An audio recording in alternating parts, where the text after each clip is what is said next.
We're in a season of unprecedented opportunity. I'm Steve Grossman, and I know the world looks upside down to a lot of people right now, a lot of chaos and confusion and all sorts of stuff going on. But I'm telling you, it's a season of unprecedented opportunity.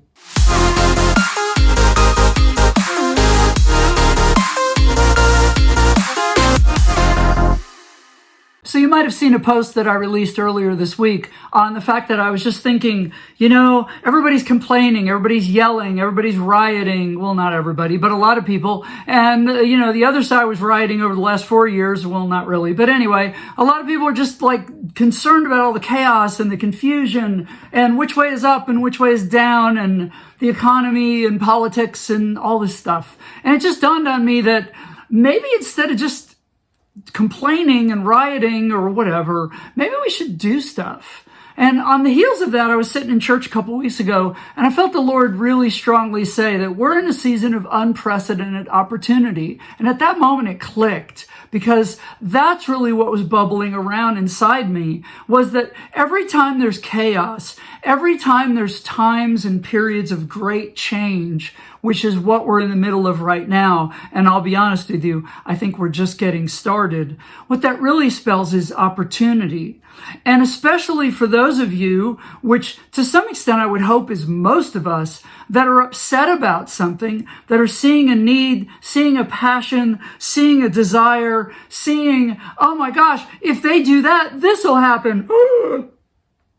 Maybe that's in us because we're supposed to do something about it. And maybe God is the one behind all this shaking, which of course he is, because that's what scripture says. So in the book of Haggai, it says in chapter 2, verse 6 and 7, it says, "For thus saith the Lord of hosts, yet once it is a little while." And then he says this, "And I will shake the heavens and the earth and the sea and the dry land. And I will shake all nations, and the desire of all nations shall come." I'm going to come back to that. And then in Hebrews, the author of Hebrews echoes this and says, "Whose voice then shook the earth, but now he hath promised, saying, Yet once more I shake not the earth only, but also heaven.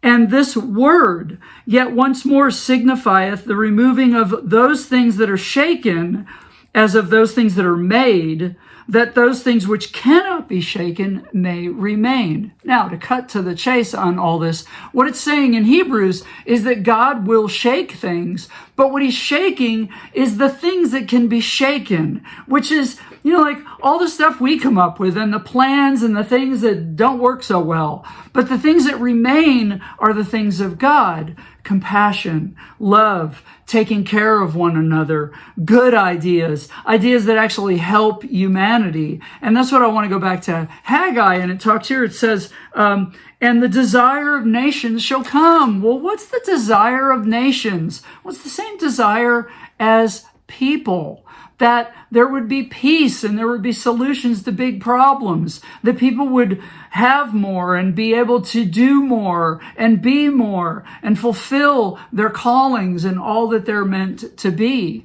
That's the desire of mankind because, that's the desire of God. And maybe, just maybe, we're in a season of what seems like chaos, but it's actually unprecedented opportunity. So what does that mean for you? Well, it means look around. Talk with those around you. This is the perfect time to jump in and solve problems, big or small, because, there's a whole lot of problems. And right now there's a lot of shaking in the way that we used to solve some of those problems, but maybe we need new ways. We need better ways. Let me take maybe out of that sentence. We need new ways. We need better ways. We need ways that you have. So this is a season of unprecedented opportunity. And I hope that you'll dive in with all you have, because we need what you have in the world. I hope this has been helpful. Thanks.